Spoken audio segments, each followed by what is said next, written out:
Are you watching Euphoria? I watched one episode 2 days ago, and then I said, "Oh no, Really? I can't watch it right now. It's way too dark." I get that. Yeah. I get that. I've watched every episode. I mean, I said I get it, but like. They're so long too. But that's HBO. Yeah, that's right. When I tell you I can sit there, the thing is, the more depressing the shit, the more I love it. It's the worst. It's my most toxic trait. I love to be sad. It's so dark. And I just feel like it's hard to believe that it's high school. Was your high school like that? Girl, yeah. No, I love it. Everyone, no, I wish. I mean, I don't wish. I do not wish, but I kind of. I mean, no, I don't.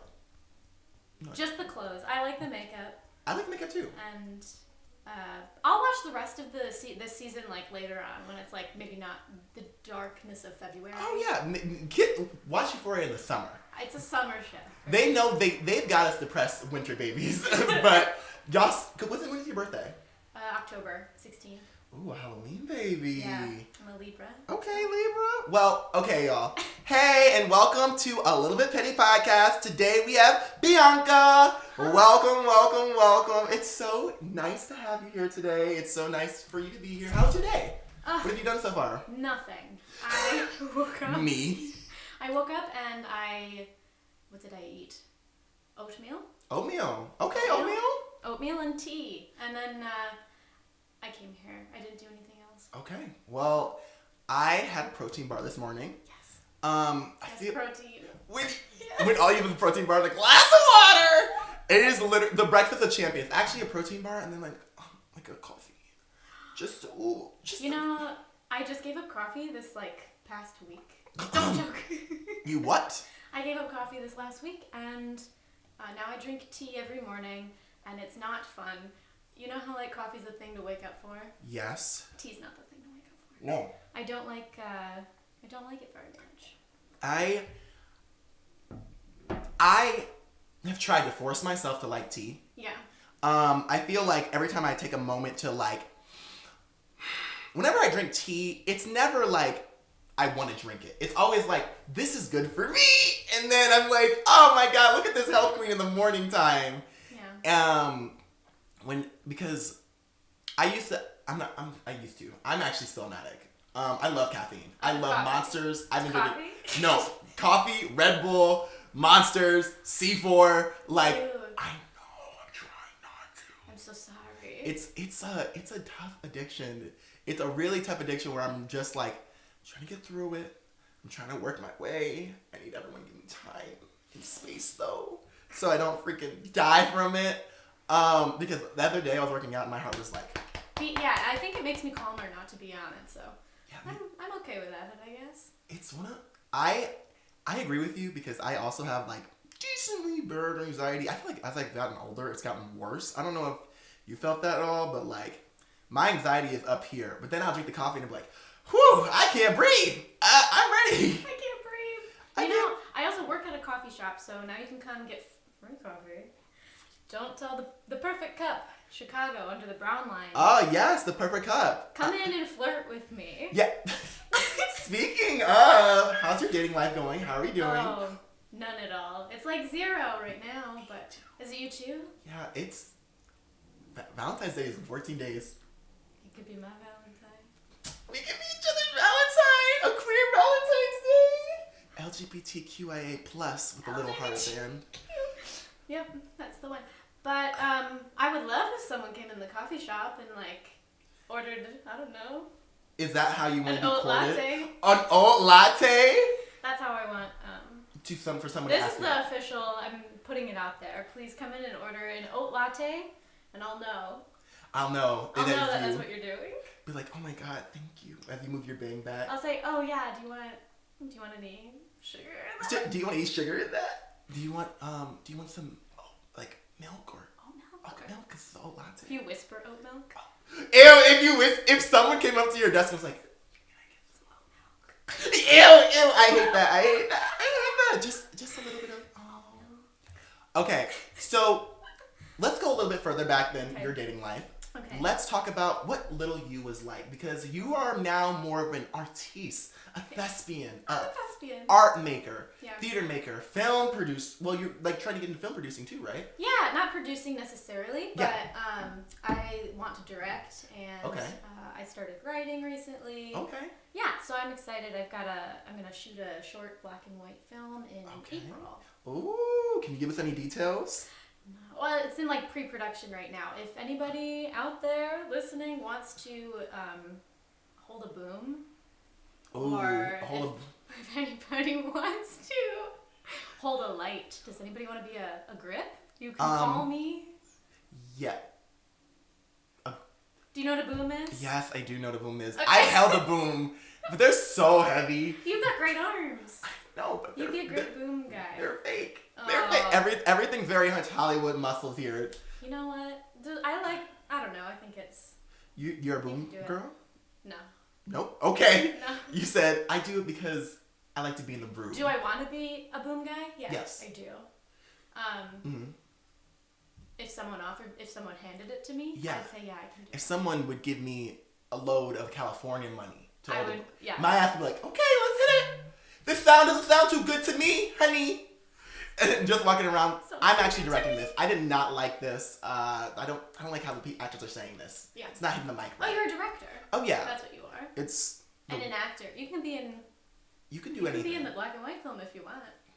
I don't know what part you'll play, but. I'll be right there. Like I said, if you call me, I'm there, Bianca. Just give me 2 weeks in advance, and I will be there. Wow, thanks. But little me, I was making stuff when I was little too. I guess. Okay. But. When did you start getting into like art and theater and those things like that? My mom was really big into like musical theater, so I grew up like doing musical theater. But I'm no singer. What? So, I know. So I kind of started doing plays in high school. Okay. And then I gave it up. Yes. For college.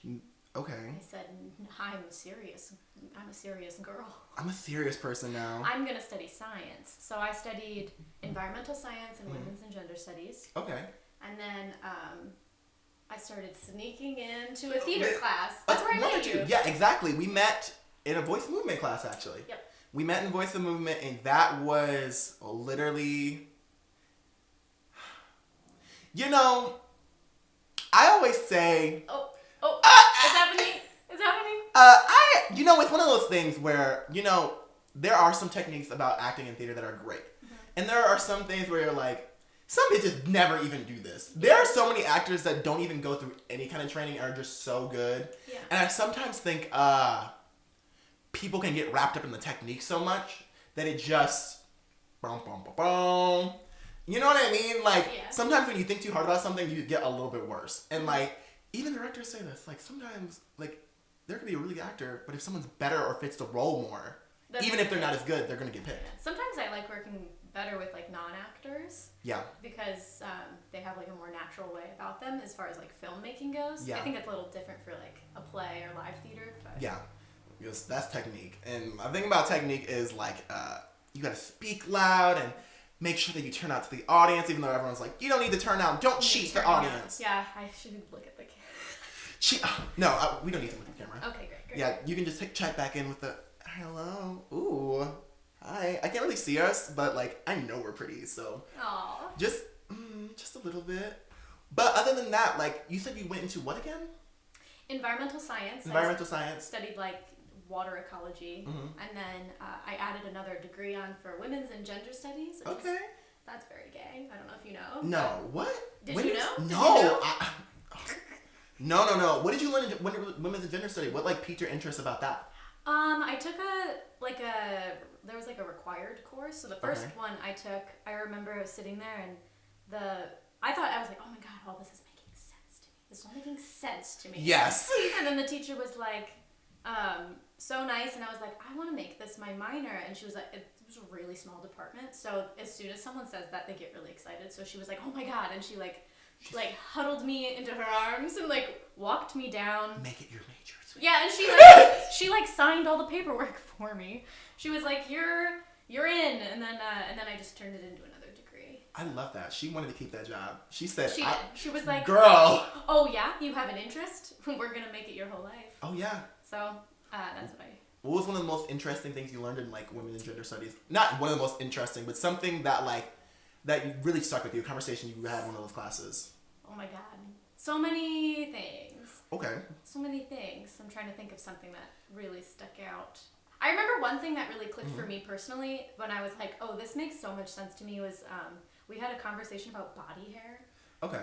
And like I feel like as a person, I have a lot of hair. I have a lot of body hair. Yeah. And I think for so long I was really like ashamed of it and like very particular about how I, you know, presented like the way I looked all the time, and I was like always like self-surveillance kind of thing. And then we were talking about how it's like a very like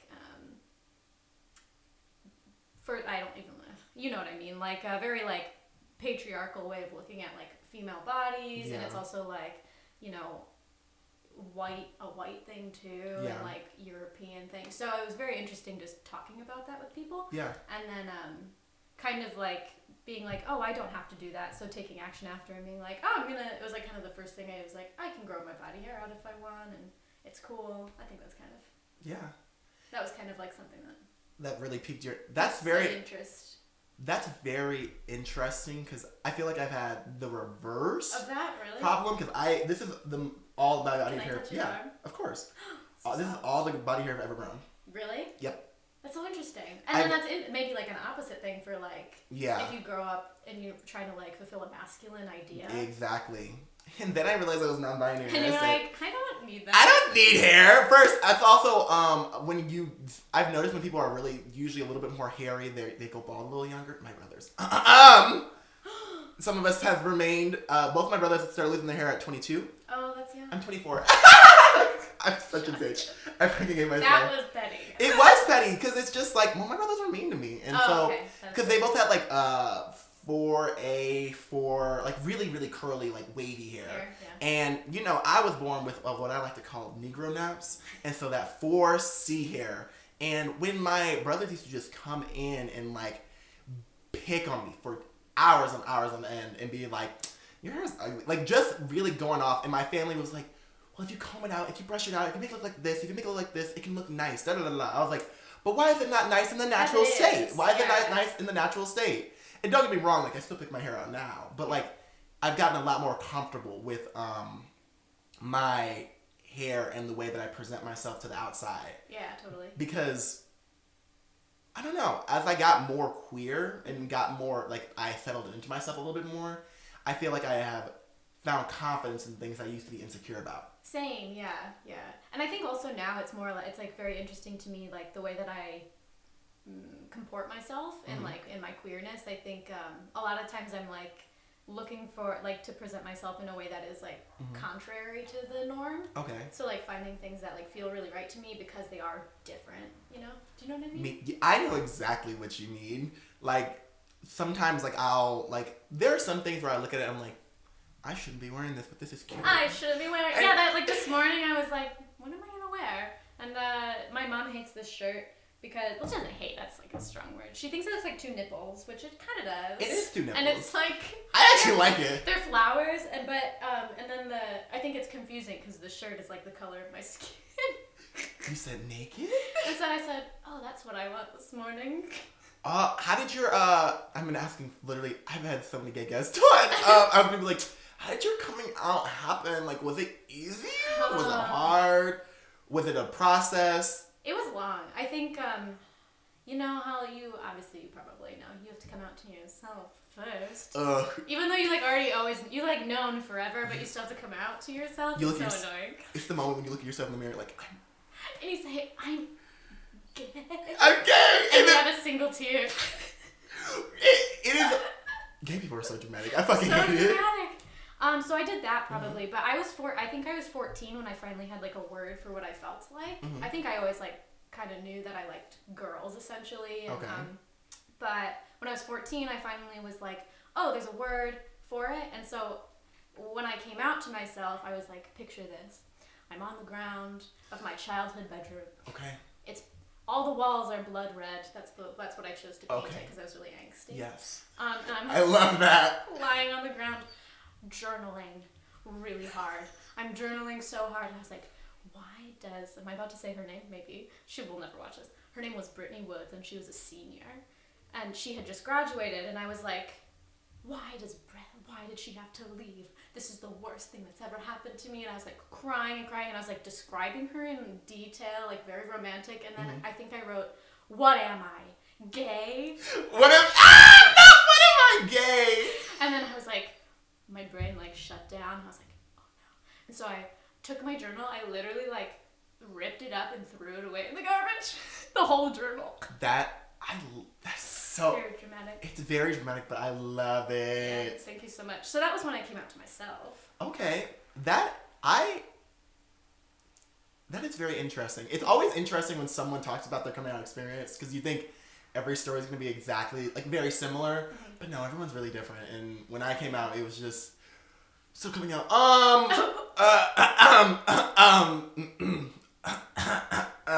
Get it out. But as I get older and understand myself a little bit more, like I've had like 2 coming outs of being like, oh, I am gay, then now I'm genderqueer, and what do these things mean? And like, I remember sitting there one day, I was like, why does everything have to have labels? Like, why can't we just be people? Why can't we be people? Because like when you're younger, like I keep going back and forth on labels. Yeah. Because some days I'm like, labels are things that empower me. And other days I'm like, labels are things that like confine you. And so I never know like what I'm actually like doing sometimes. I'm just trying to live my best queer life and just move through space. And like when you are queer or gay and like you are more of a prominent person, like a person with a more like a bigger personality, people like come to you with a lot of questions. Yeah. And you're like I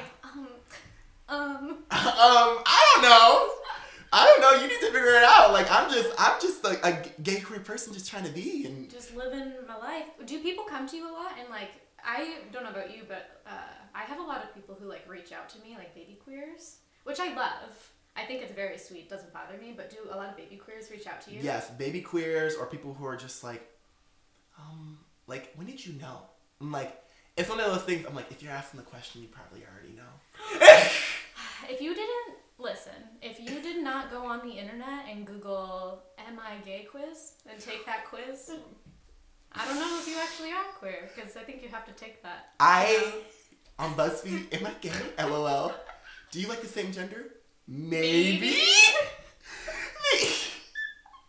It was like, I feel like there was like this one quiz where I was like, do you wear short shorts? And I was like, no. But do I want to? And the answer is yes. I got older and realized that answer was 120% yes. And I just think it's really interesting, like how the world is continuing to move in a certain space, and like how queer people are being so accepted now. Yeah. Well, a lot more accepted.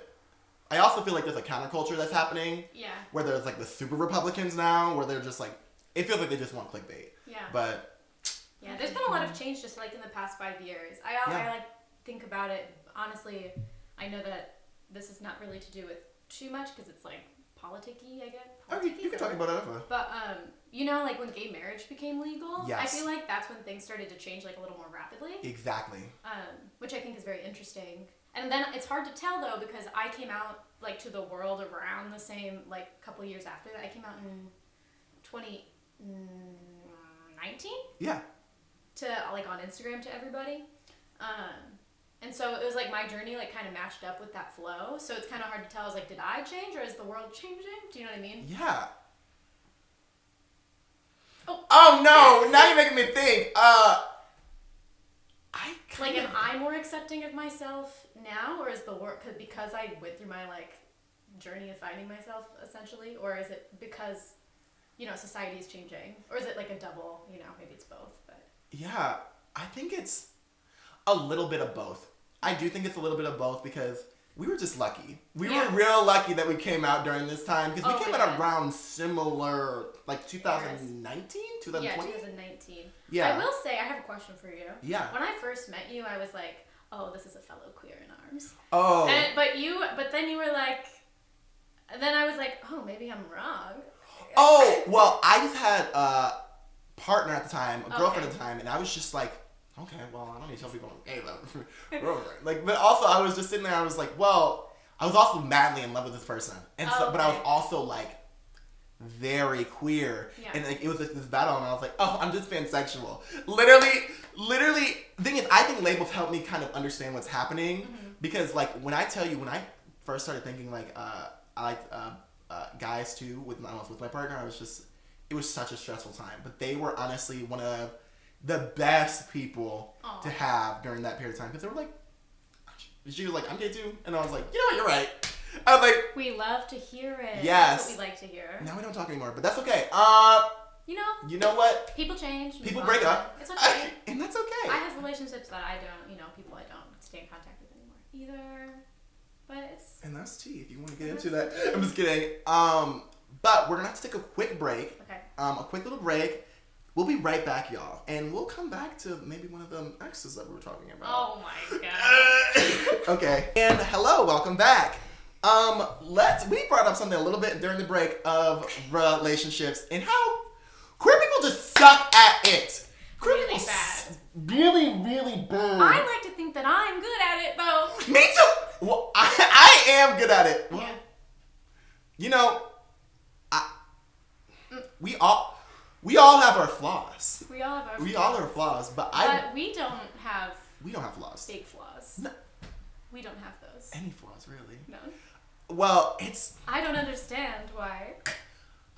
okay. I will say, I'm going to talk about my dating life in the past year, and whenever you want to open up or chime in, go Great. right I'll ahead. I'll bounce off of you. This past year, I've had one of my exes that we actually made up and have a really good relationship now. That's rare and nice. It is rare. We're actually close friends now. Like, it's crazy. They were on the first episode of the podcast. I Like- saw them. Well, I saw the picture. I didn't watch yet. Yeah. I will. You should. They looked really cute. Whatever. Let me not. Sorry, move on. Let me not blush too much. I mean, I don't date anyone ugly, so. That's true.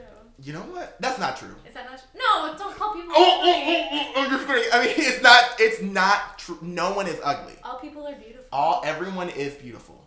Yes. They're just people with ugly personalities. Yeah, I will say I vibe.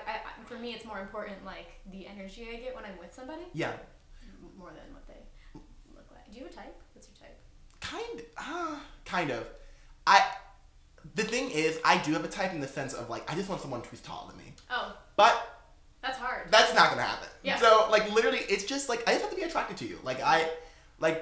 And sometimes personality does come. Like a lot of times, someone gets cuter as I get to know the personality. Because like being gay, like everyone looks a little. Everyone is the very similar aesthetic of like kind of muscly, kind of like sculpted faces. Yeah. And I'm also close to like an area where there's a lot of white people, and so like I just need to move somewhere else that has a little bit more color too. Yeah. Because I love Boys Town and Andersonville and all these things, but it is very girl, it's giving very much mayonnaise on burger. Oh. Mayonnaise on burger?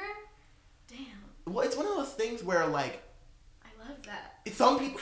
I love that saying. Sorry. It's true. And the thing is, I always say like there are some white people that I've dated and they're just great, but they're like I will say that it's more of like a 70-30.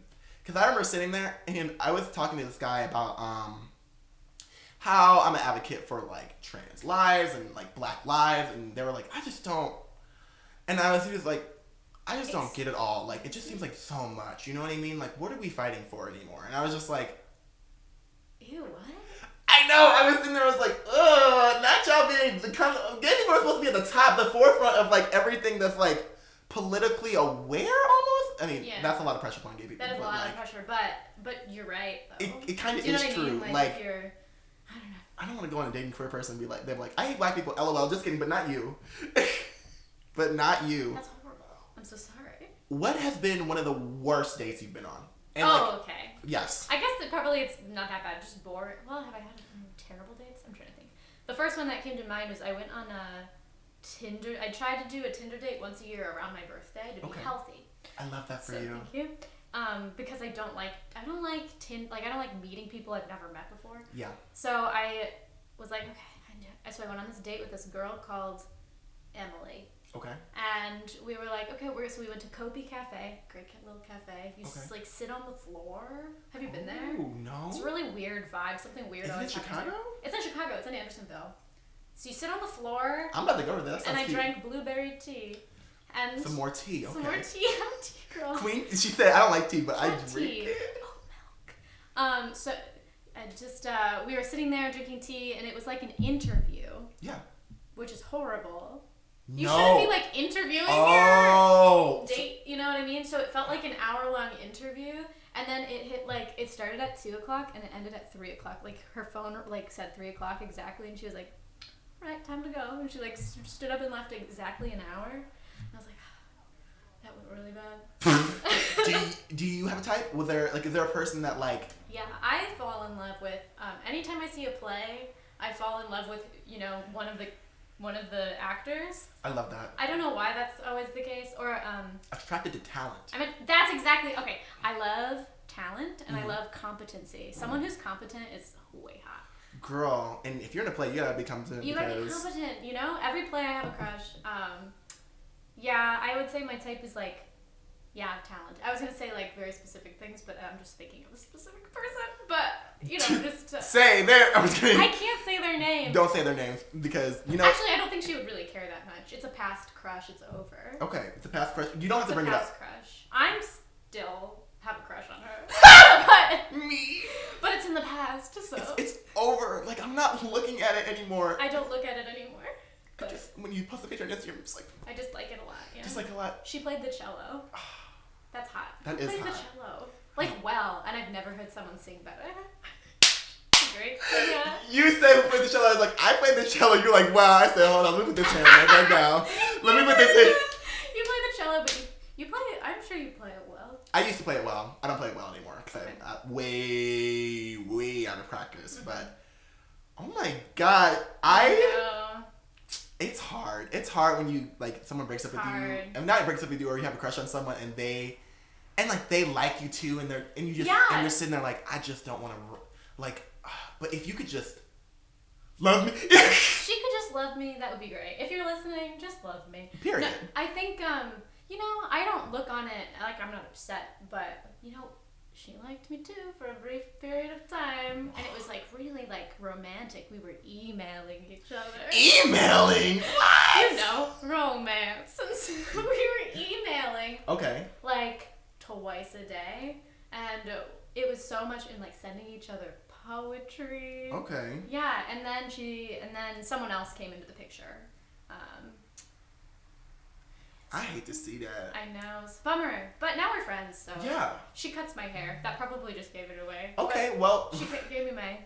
It looks really good. You know what? She still has enough energy to put towards you to give you a great haircut. Yeah, and she's so smart and talented. Oh, see, this is the problem. You said, and this is why? And this is why? I don't know. You know what? Who knows? Who knows? And we don't know the future. We don't know the future. And as a person who has had crushes and still has crushes on people, man, you know what? At least there was a moment that they responded to something. Maybe it wasn't long, but it was like, okay. It was like a brief spot in the sun. Yeah, I want that brief spot in the sun. My day in the sun. You'll get it, Justin. I hope. Because I'm just, like, it's hard because, like, with gay culture, like, it's really easy to slip into being a whore. Well, at least for me. Let me say that. For me, personally, it was really easy to slip into being a whore. And I hated that. But also, like, it was also empowering. Because I was like, I can finally take control of my sexuality. But at the same time, I was just like... Go you! I was just like... I've never been very in control of my sex. I'm very, like, I would say... Just scared of my sexuality in general. I think I'm at ease with it now, but like, it's not my forte. Do you know what I mean? Yeah, no, that's how I really was for, I guess until I met my partner in college. Like, I was just, I barely kissed anyone. Like, I was just very much like that. I had my first kiss. For all you youngins, the baby queers out there, I didn't have my first kiss till I was 23. Oh my gosh. Which is, some people would say late. I don't think that normal for me. But It's gonna happen for you. Don't worry. Wait, hold on. I think I had my brain just 23? Yeah. How was it? It was, not the greatest. Was it? It was, like, really wet. They went in for the tongue. They said, yeah, it was, like, kind of gross. And it was, like, a full 3-hour, like, makeout session. 3 hours. Love that. Yeah, and it was with my supervisor in our boss's bed. How we got to that position, don't know. Love that for you. But it was like, a good, it's a fun story now. But, yeah, I was a late bloomer, so you could, 23, I'd never kissed anyone before that. That's insane. Yeah. That's kind of late, you know? It's not that, I guess for me, when I kissed the person of my same sex, it actually was, I'm not going to say that, I'm going to bleep this out, but I just want your reaction. Bleeping it here. Ooh, girl, I can't believe she said that. No! Yes! Yes! That's so bad! I know! Who was it? It was, do I know them? It was a person, and Oh my god. But also, like, okay. Was it okay? It was fun. Oh my god. Let me tell you something. It was, college was, it was one of those moments, I shouldn't say this part. You can always but cut it out I can always cut it out. and leave the viewers hanging. And leave y'all hanging. But let's just say there was a moment when I went into this person's, let's just say they were my boss. Don't say no. Okay. Yeah, they were my boss, and or someone that was a higher level than me. Yeah. And I went into their office, and gorgeous, top to bottom, beautiful. And I went in, and when I tell you, no, just it was in. Okay, we're gonna bleep out. No, we're not. No. But it was. Let's just say, I'll tell you a little bit more after too. Okay. There was this chair, and I looked at this chair, and I said, "Go sit." And I said, no. This man was at least 15 years older than me, but I was serving very much dominatrix bottom girl. As long as you feel like you had, you know what I mean? Oh yeah, I was definitely in control of the situation. It wasn't anything that I guess they were my second. I shouldn't say first, because there was this one DL person that, whatever. Well, I guess I don't. I did once touch tongues with a girl called Allison in first grade. Love. I said, wow, I was gay from a young age. I was like, hey, Allison. It was like computer class. I was like, dare you to touch your tongue with my tongue. Yes! She said, come here, bitch. So yeah, but from first grade to 23, nothing. So. You know what? You know, we regress. That's all. We regress, and then you're reborn. Yeah, and see, after I left college, I was reborn. Yeah, we're reborn. That's reborn. I will say that there has been a lot of sticky situations that I've gotten myself into. It's just because, I think the worst thing about me is, I'm one of those people that if you tell me you like me, I'm like, oh, you like me? But, I don't know where this, lack of confidence comes from, because I'm a very, I usually have so much confidence, except when it comes to my love life, and that's when I get a little bit more, shaky about, me too. My confidence. Yeah, I'm much more confident in, my career life and that kind of thing, in my artistry, I guess. My artistry. Your artistry. I'm an artist. Speaking of, didn't, when was, one of the last films you made got selected to be in oh yeah, film festival, which is exciting. Yeah. Okay, talk more about that. What's the film about? Get us into that. It's a weird film. I wouldn't say I'm not most proud of that work, but I really liked the process of making it. Okay.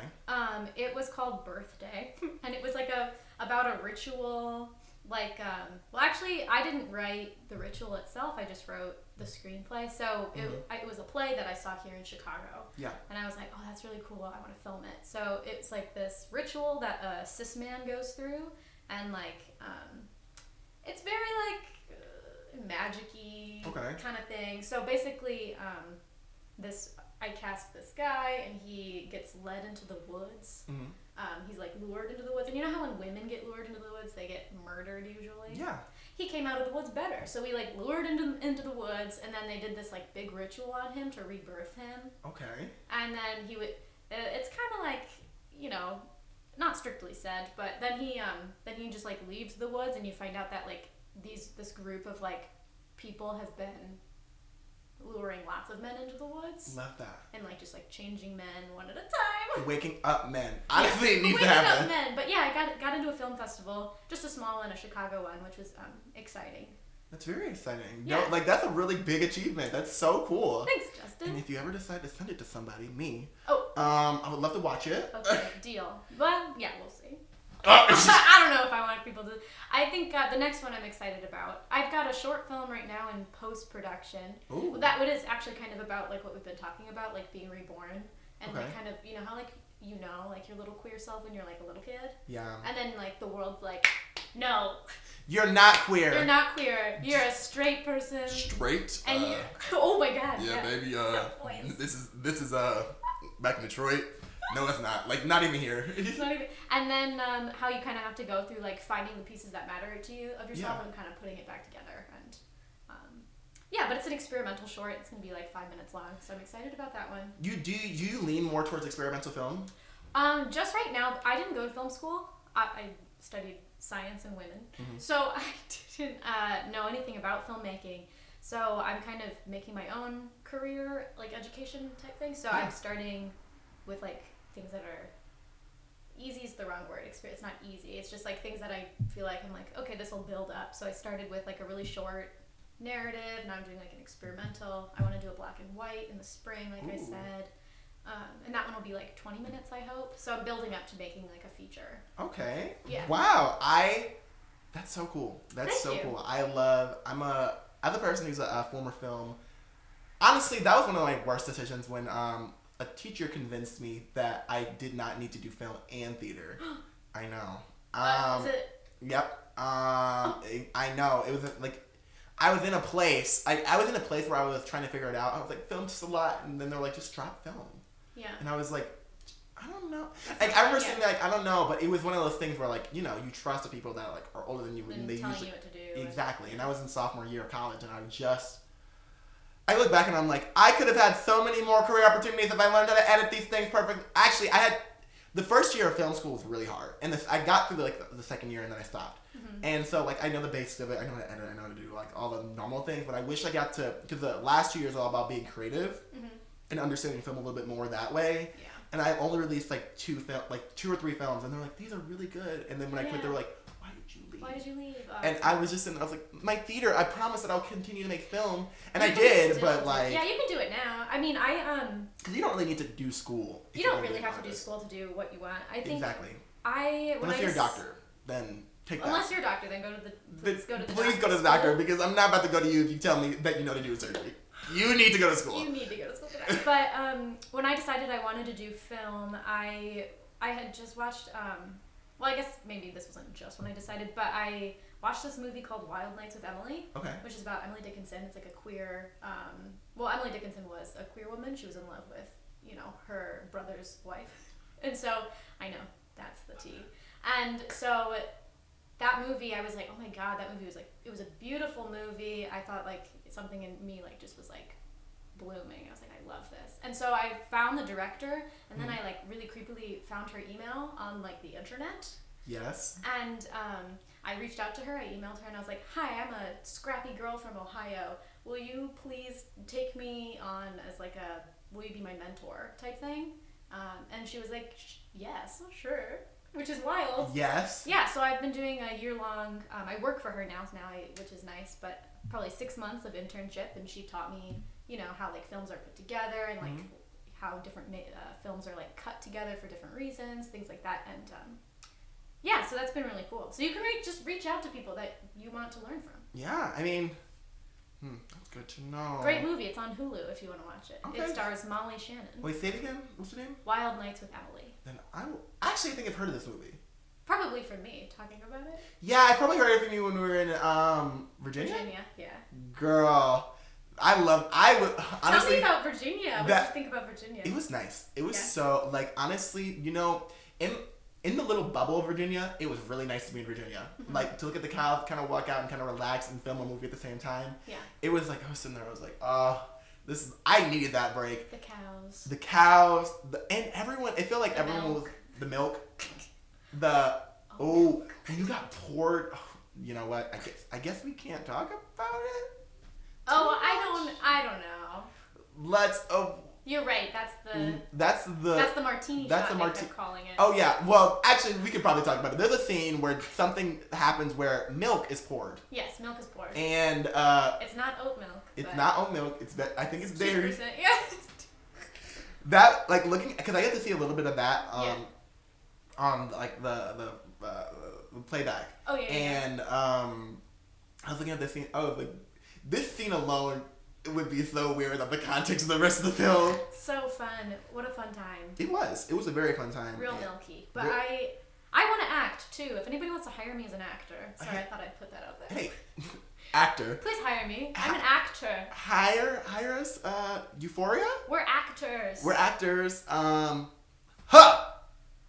you go. That's all my acting I can give you today. That's all the acting I can give you today. So let's kind of round this off a little bit. Okay. You said is that also your favorite movie? It's one of my favorites. What do you think your favorite is? My favorite comedy is But I'm a Cheerleader. Ooh. Which I'm supposed to see today at the Music Box. But I'm a Cheerleader. Oh my god. I've never heard of it. Cheerleader? Who's With it Natasha Lyonne. No. And Clea Duvall. No. Is it like one Directed of by Jamie Babbitt. those... Wait, is it one of those campy movies? Kind of. She's sent to a conversion therapy camp. I have heard of this because RuPaul's in it too, right? RuPaul's in it, yeah. Oh, I have heard of this. He plays like a quote unquote straight man who is like trying to make everybody like their gender again. It's very you know what I mean. It's so Can't not. They all wear like if you wear pink or you wear blue, and then they make you like chop wood, and they make you like wash the floors, and it's really funny and it holds up really well. Okay. So and it was in the 90s, I think. Then I need to definitely watch it because I love like campy. Well, not campy, but like things like that kind of make fun of the norms that were kind of like being put into place with us. Because sometimes I think like, another thing I go back and forth on is like wokeness, because I'm just like, I'm a very woke person. I'm like, is there a limit? How woke you can Does be? the limit exist? Does the limit exist? I was like, is what I'm doing now, could that be seen as problematic later? Probably. I always think like the kids when we're old, they're gonna be like, wow, you. I know. I'm just because I do drag, and I saw a post today. They're like, drag is not a gender expression. It's basically blackface for women. And I sat there and I was like, what? I literally. I don't know if that's fair though, because it's like a long history of like drag being, more of a gender expression. Yeah, that doesn't seem like a fair. What do you think? I don't know. I'm not a fan. I'm not a fan of drag. Do you know what I mean? Like I don't know anything about drag except that like. It's one of those things where I see it more as like a gender expression of myself, because I usually go by they, them, or she, her pronouns, and it's kind of helped me kind of develop who I kind of want to grow as an individual. Mm-hmm. And who knows, like if I'm gonna start taking estrogen and all those other things, who knows? Mm-hmm.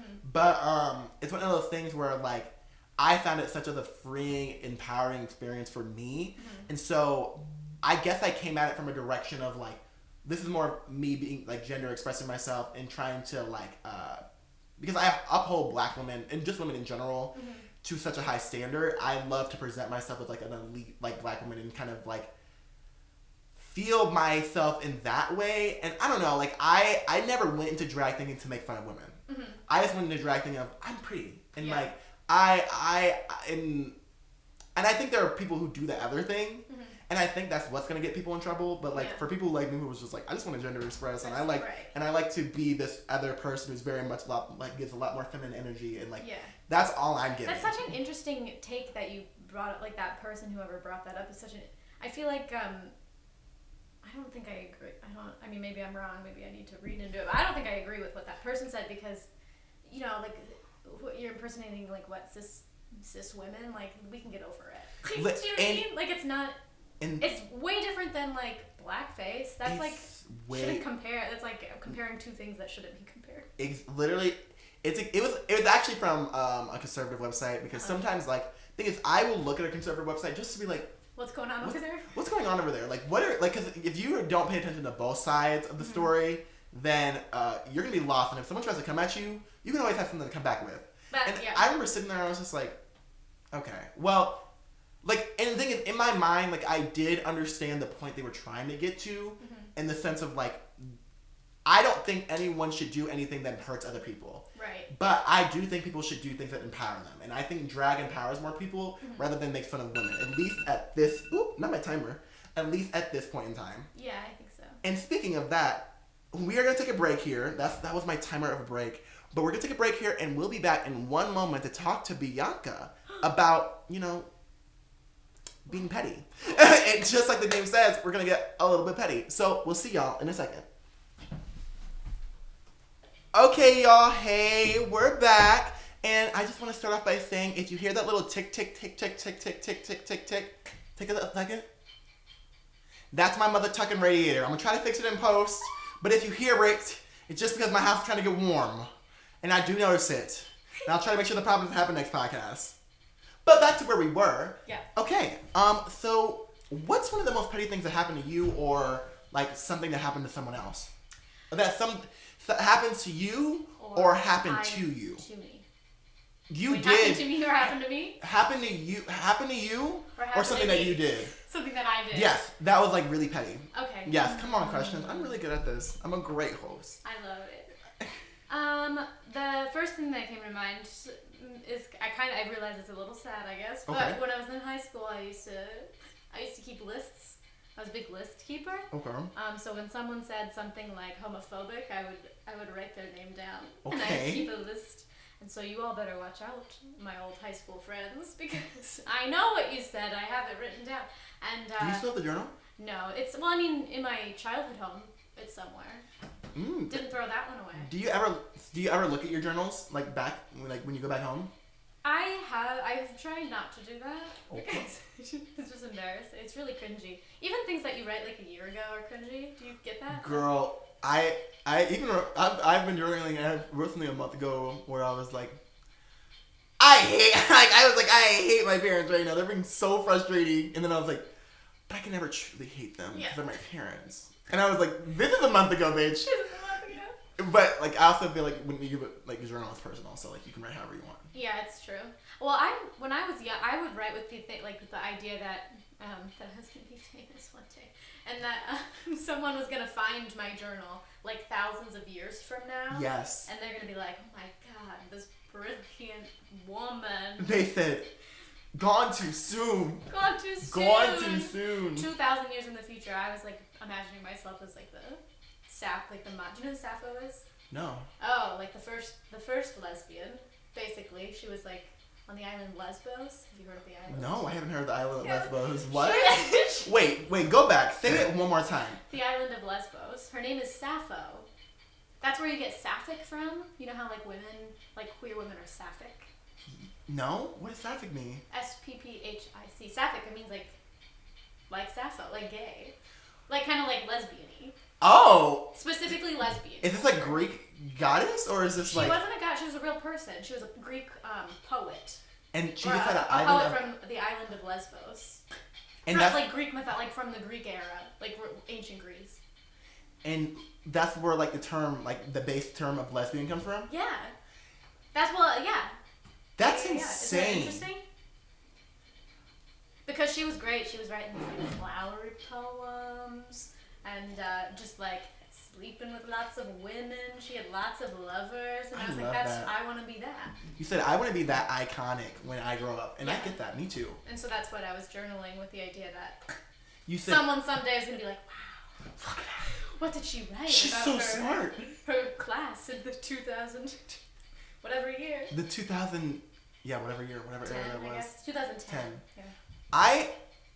I strangely have been a part of one of those quote unquote lists, not for being homophobic, but we've all been a little homophobic, I'm sure. Oh yeah. Oh yeah. I remember when I was young, girls. I remember exactly saying this to my friends on the phone when we were talking about gay rights, and I was just like, well, I don't really care for them or their lifestyle, but I don't think we should talk bad about them. Wait, that's so good. I have a very clear memory of like when I was kind of coming out to myself when I was 14. I was on a tennis team, and someone was like, I don't know why it came up in the conversation at like a tennis meet, and I was like, well, I don't understand.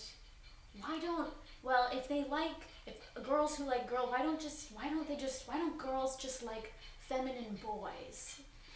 Love that. Like trying to work out how gender worked in my head. You said feminine boys? Why don't girls just like feminine boys and then they don't have to be gay?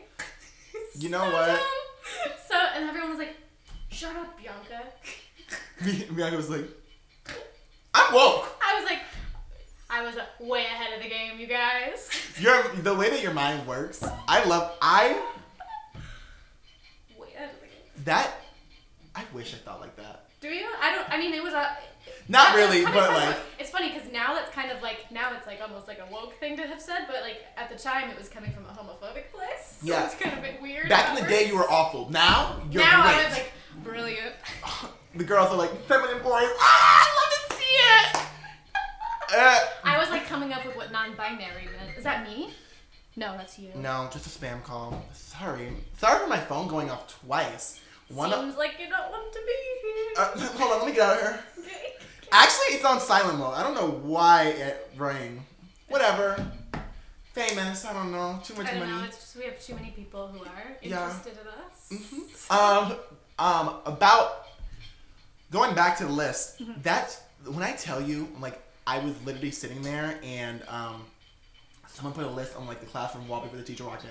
No. And it's a exactly list of what? Beauty. And I remember it was like, and all the guys were like, "Oh my god, I can't believe the girls made this list." And of course, I was friends with the most attractive people. Yeah. And my friend was like, "I got number 1," and they're like, and everyone was like, "Yes," and everyone was talking about it. And then someone's like, "I got 7." I literally did like this. I said, 16 out of 18. No. Oh, my ego. No. And that's from that moment on. Like, I was like, I trust no one. I'm ugly, period. No, it's because that's horrible. 4 more lists came out after that. That is like Euphoria. Don't they do that in Euphoria? Imagine that Things with... like it? Yes, but imagine that with drugs. Yeah, you know what I mean? But so, like, the list is a little bit more, like, toxic. You know what I mean? And I would think of it more like Degrassi, where it's just... More like Degrassi. A little bit more like... You're right.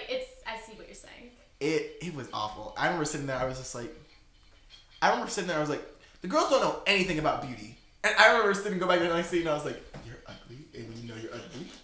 And I went through this phase where, like, when I went home and told my mom, like, I'm ugly. And she was like, you're not ugly. And I was like... Thanks, Mom. Yes, I am. No. Yes, I am. You know, in high school, you don't believe your parents for shit. And I didn't believe my mom when she told me literally anything. And that's why our relationship is a little complicated now. But it's, you know what? I'm the person who I am now. And that's all I can say. And you're beautiful. You're the top. Are you kidding? Hey, at least gorgeous people. Number 7 in Chicago. Number 1 in my book. Stop! You better not. I think that a lot of people back in high school have realized how beautiful I am and unfollow me. You know, it's high school. I haven't thought about high school a lot. No, me neither. Fair, but like this is like the most I've talked about it in like a really long time. It's kind of funny. A little triggery. It's a little triggery for me. Every single podcast I have to like think about high school. I think about high school or like a little piece of me where I'm like, well, time to open up. Yep. But also like trying to make people funny. So laugh. Y'all, these are jokes. Hit that comedy button. Hit that laugh button. Laugh at us. Okay. Has anything petty happened ever to you? Has anything petty happened to me? Yes. Oh my god, my words. I hear ya. I feel you. Yes. Yes. Say their name. What? Okay, don't say their names. I can say their name because she gave me permission to tell. It's oh like my god. Okay, hair. Wait a minute. Y'all, hold on. Take my hair out. It's a little messy. Remember, she's single and independent. That's me. Thank you. Single and independent. Have you heard that song? What's that song? I already forgot it. Okay. Independent Woman. INDPE. No, that's not the song that I'm thinking of, but it's fun. Now I think Missy Elliott sings it. Well, look at it. Google it. Google it, and then actually I will Google it and put the song underneath here, or I'll forget. What was I supposed to say again? Oh, what happened to me? Yeah. I've had a lot of weird food situations happen to me because I guess I haven't learned my lesson, which is So my roommate, her name is Lolo. She's just like resplendent. Love her. I Best love Lolo. person ever. We love Lolo. She's so smart. She's witty, and she's a really good friend. But she had these waffles in the freezer, and she's like very like generous a lot of the time. She was eating these waffles and unprompted was like, "Hey Bianca, do you want a waffle?" And I was like, "Oh no, I'm okay. Thank you so much." Okay, fast forward to like 3 days later, not that long later, I was like, "Oh, Lolo offered me that waffle. I'm really hungry. I don't have any food in the fridge." So I took one of her waffles to eat, and she like walks out of her room and she was like, "What are you eating?" Not me! "Where did you get that?" And I was like, Not walked into your room. She went and opened the door. She said, "Hold up." I was so sorry. I was like, "Oh, I'm eating one of your waffles." And she was like, "What?" I was like, "You told me I could eat one of your waffles." And she was like, "I said that 3 days ago." And I was like, "What are you talking about?" That is so weird. But doesn't that seem weird to be like, you can have this waffle right now in this moment, but not 3 days later? I'm gonna say that I am on Lola's side. You're on Lola's side. Because No, and I know. imagine if, like, I would say like this. Think about it like money. Uh-huh. If you have money to give someone on that day, that's great. When someone just takes the money that you said you're gonna give to them, You're right. I love that though. And I learned my lesson because I realized, I was like, "You're right. Just because she offered me the waffle on Tuesday doesn't mean that I can have the waffle on Friday." No. And so I apologized, and she was like, "I don't know why I got so upset. I'm so sorry." You know, sometimes it'd be the little things that trigger you where you're like, We've only had 2 fights ever. It was that, and it wasn't a real fight. It was just No. I'm so sorry. And then the other one was like, we can't decide on where the couch should be in the apartment. not fighting over a couch. Not that. So I really want the couch to be against the wall because then I like that the space feels more open, and then the TV is not the centerpiece Yeah. of the room. She wants the couch to be like right in front of the TV in the middle of the room. Okay. And I so need to see the layout. you need to see the layout. I think I'm right because I spend more time in the living room because I was unemployed for a full year. She said, "This is actually my second This is room." my second room, and she was at work all the time. And but for Christmas, being the generous person that I am, her So Christmas great. gift was I moved the couch into the middle of the room. You are so Do you like the couch in the middle of the room? I hated it, so we moved it back after Christmas. You ain't even given. You said, "Here's a Christmas gift," and I'm the Grinch. Give it Yeah, back. and then I moved it promptly back after the holiday season. So You know what? You're so that's petty, generous. right? Oh, That is very petty, but you're so generous. Your heart, the way that your heart maneuvers. Thank you so much. No, I honestly Ralston really doesn't like to decorate, so I just kind of Yeah. go through it, decorate through, and honestly, like I keep going back and forth because when you rent somewhere, you're like, how much do I really want to Put decorate into this it, place? yeah. And like that, I think my next apartment is gonna be the one that I put like a little bit more effort to. Like the first week, that's all I'm gonna do is decorate. Period. Nothing else. Nothing else. Just Literally nothing else. And I'll release a podcast. That's it. Because I want to make my house like I'm probably gonna live because shit is expensive. Probably gonna live in a studio, but a bigger studio. Put my little office in the corner. Put my bed in one corner. Or if I get one bedroom, I want to make my bedroom the main space, and then my other space the office. Because at the end of the day, like my bedroom can be a living room. Like yeah, I think we done it when we were children. When we were like, oh, this is the place where we're gonna reside space in. Like yeah. it doesn't really matter. But we'll see. We'll see. Yeah. We'll see about that decorating.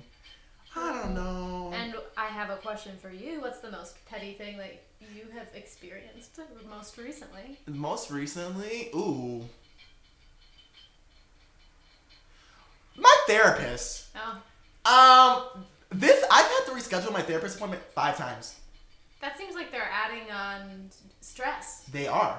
to the old noggin. I'm gonna talk about therapy and therapy. Yeah.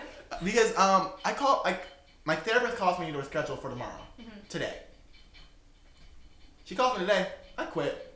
Well, actually, Wait, no. the therapist quit? Yeah, I called my therapist and she was like, I left able to. I had to call her. Yeah. She was like, someone was supposed to contact you. No one contacted me. And so I had to contact them and I was like, my therapist didn't come. This is the 5th time. And I am paying for this. That's hard. And so I'm like, at this point, I'm like, y'all don't want my business. Fine. Doctors are hard. Doctors are... They are difficult to get, like, I don't know. They It's like they almost don't want to see you. They almost- make it so hard for you to get seen. I always go back and forth because I know being a doctor is so hard. Mm-hmm.